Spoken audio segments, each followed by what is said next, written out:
In return for lesser charges, Portier pleaded guilty and testified for the prosecution. He served 8 years of a 12-year sentence and was released into the Witness Protection Program. Today, the site of the bombing has been transformed into a national park that contains a memorial commemorating those who lost their lives in one of the worst acts of terrorism in U.S. history.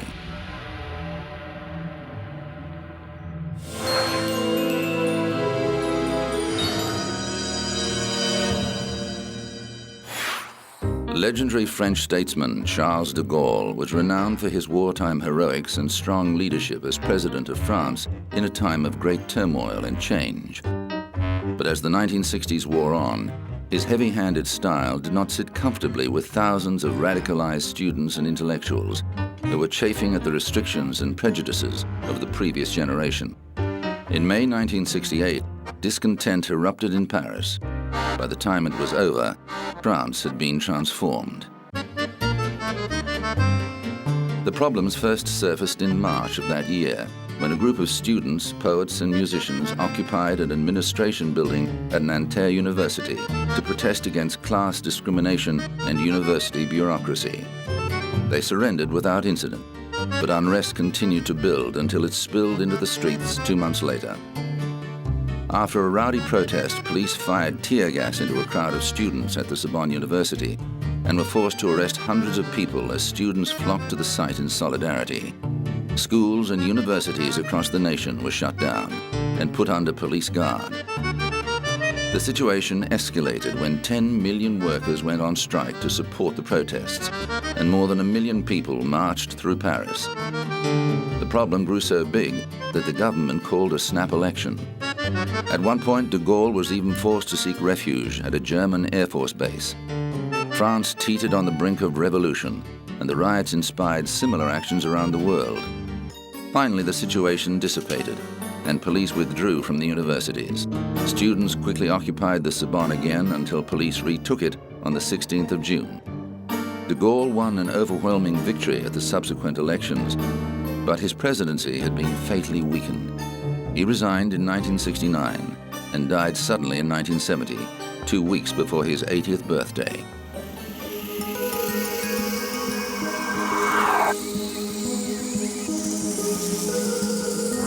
Coming up, the hijack that ended at Dawson's Field.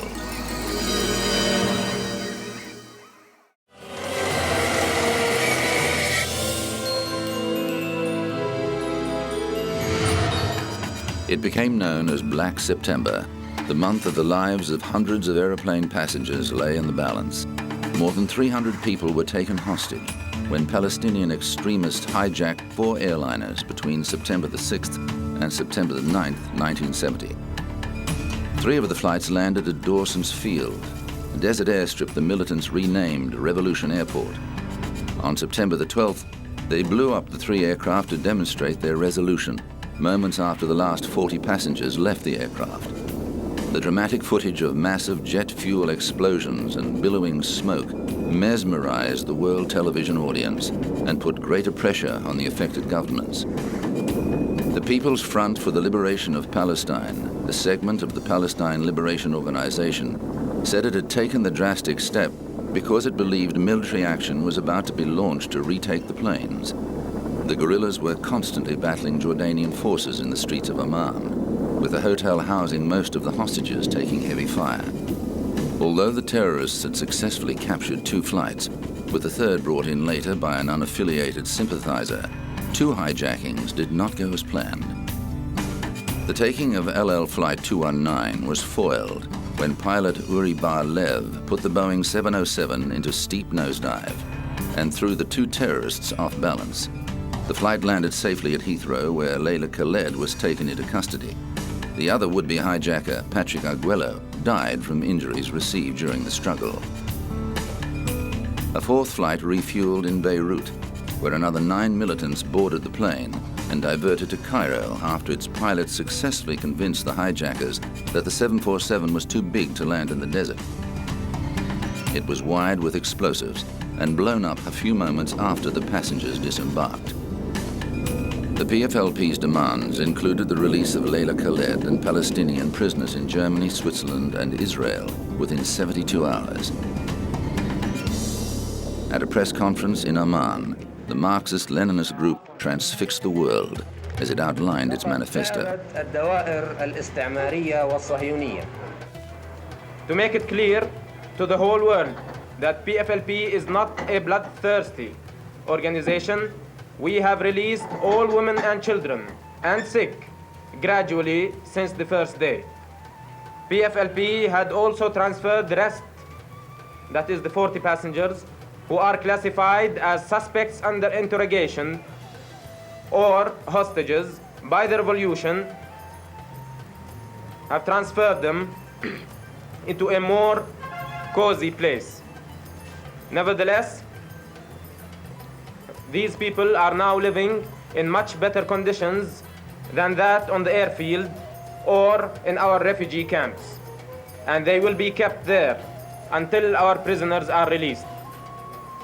PFLP had destroyed completely today the 3 planes, practicing one of its strategical lines to hit the imperialist and Zionist interests all over the world, and in reaction to the stand of the imperialist and Zionist powers. Behind the scenes, there was tension between allies Britain and the United States after British Prime Minister Edward Heath decided to secretly negotiate with the terrorists. US President Richard Nixon, on the other hand, favored direct military action. He instructed his Secretary of Defense, Melvin Laird, to arrange for PFLP positions to be bombed in retaliation for the hijackings. However, Laird told his president inclement weather made this impossible. He later admitted that this was an excuse to avoid carrying out the order, as he thought it would damage American interests given the country was already fighting a debilitating war in Vietnam. Nixon also announced that armed air marshals would travel on US commercial flights and that security would be stepped up at US airports. Calling hijacking piracy of the skies, he called on the international community to suspend airline services with countries that refuse to punish or extradite hijackers. The British government quickly assessed that a military solution was impractical and concentrated on resolving the standoff through diplomacy. It successfully negotiated an extension of the 72-hour deadline, and 6 days later, after an assurance that Khaled would be freed, most of the women and children were released. Jordan's leader King Hussein ended his policy of tolerating Palestinian militant activities in his country and launched an all-out war on the Palestinian Liberation Organization. The situation reached crisis point when Syrian tanks crossed the border. Hussein took the unprecedented step of secretly requesting that Israel launch a counterstrike, an appeal it denied. Within a year, the PLO had been driven from Jordan and set up headquarters in Lebanon, an act that was to have bloody consequences for that country. But the PFLP judged the hijackings a success. Spokesman Bassam Abu Sharif recalled the confusion among some of the American passengers who had no sense of the geography or history of the Middle East. One man thought they'd landed in Africa. No, Abu Sharif told him, you are in Jordan, and we are Palestinian guerrillas. The man had never heard of Palestine. By the time the situation was resolved, many more Americans knew about the Palestinians' grievances. The events of Black September were the prelude to a more violent chapter in the struggle for the Palestinian cause. The 1970s saw several more hijacks and some deadly actions, including the massacre of Israeli athletes at the 1972 Munich Olympics and the murder of 27 people in the lobby of Israel's Lod Airport. Layla Khaled now lives in Jordan with her husband and sons and has renounced her support of hijacking as a valid means of protest. However, she says she stands by her actions in 1970 and believes the hijackings brought the Palestinian cause to world attention and demonstrated that governments could be held to ransom when the lives of their citizens were under threat. After the Dawson's Field hijackings, air travel was never the same again.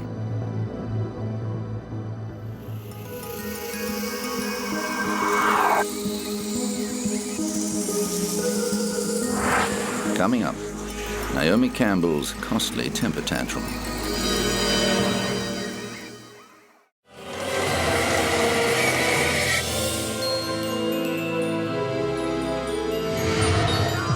World-famous supermodel Naomi Campbell attracts attention wherever she goes.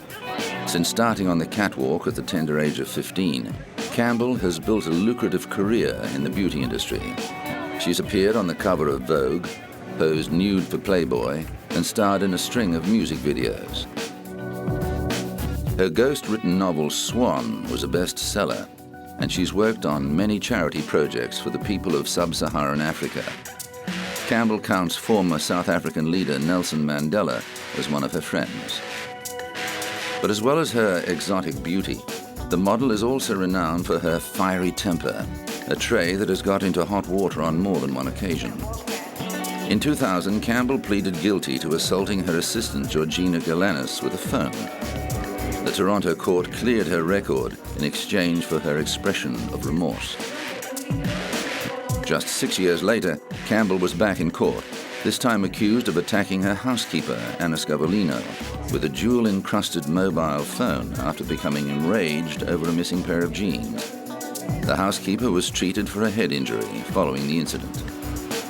Campbell did not appear at the initial hearing, and a bench warrant was issued for her arrest. But after her lawyer explained why she couldn't attend, Manhattan Criminal Court Judge Evelyn Laporte took back the warrant.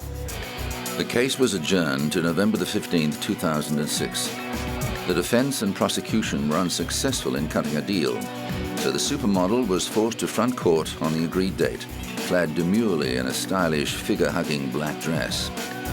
Her lawyer said Campbell hoped to reach an agreement that would only require community service. The model faced up to 7 years in prison and deportation back to Britain if convicted on an assault charge.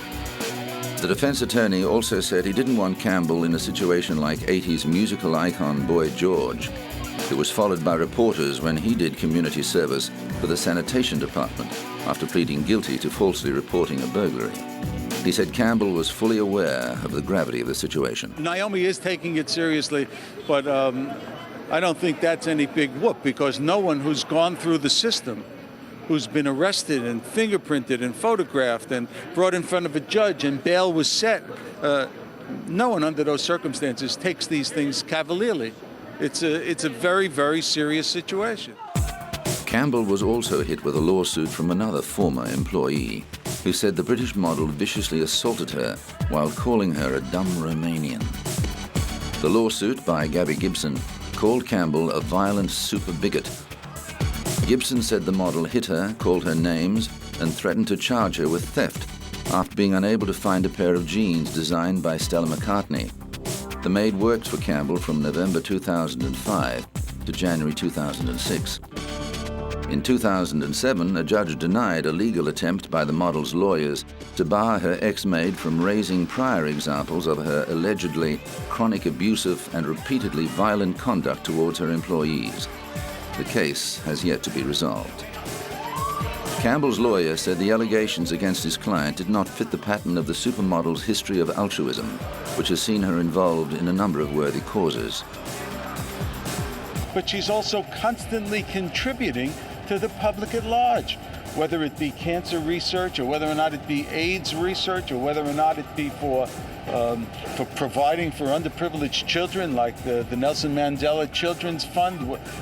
All over the world, she has done a magnificent job to circumvent all of that and suggest that she's a discriminating individual or a hateful individual is just absurd. It just doesn't fit within the fabric. On the matter of the telephone assault, Campbell's defense team struck a deal with the prosecution that saw the supermodel pleading guilty to reckless assault in exchange for 5 days of community service. Campbell served her sentence at a New York City Sanitation Department garage, where she swept and mopped offices and bathrooms between the hours of 8 a.m. and 4 p.m. Campbell was also ordered to pay her maid's medical expenses and to attend a 2-day anger management program. But just a year later, Campbell was banned from flying on British Airways after an incident at Heathrow's Terminal 5. The 37-year-old model was arrested on suspicion of assaulting a police officer and later released on bail after being removed from a flight to Los Angeles.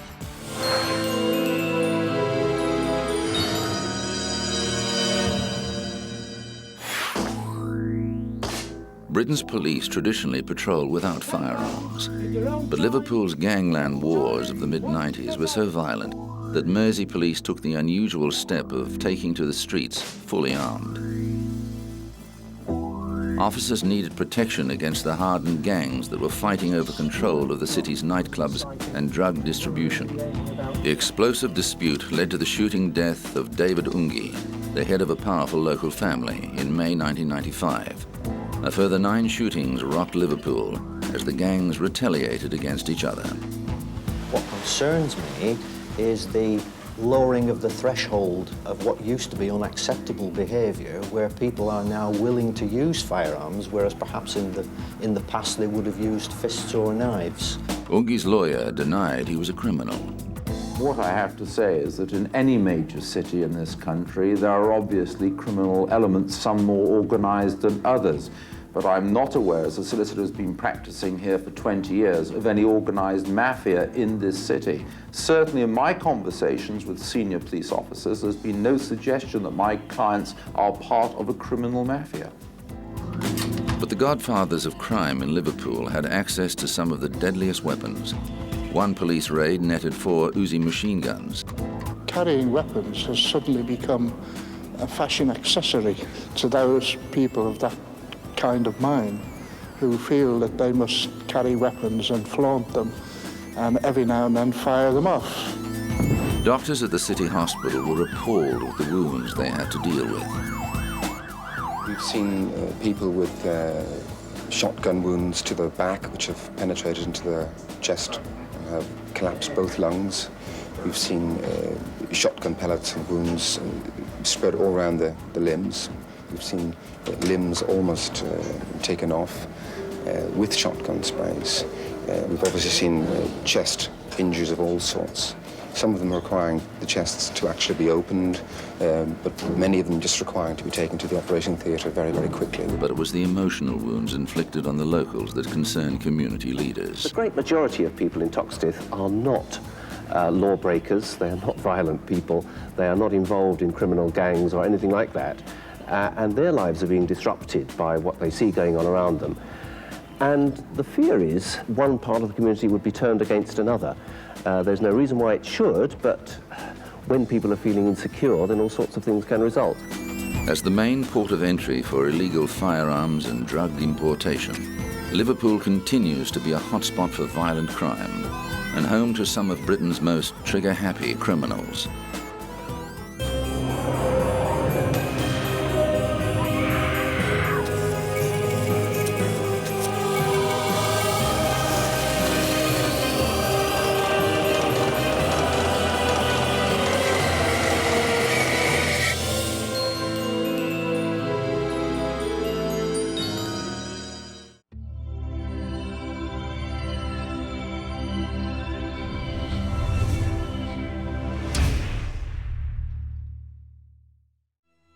During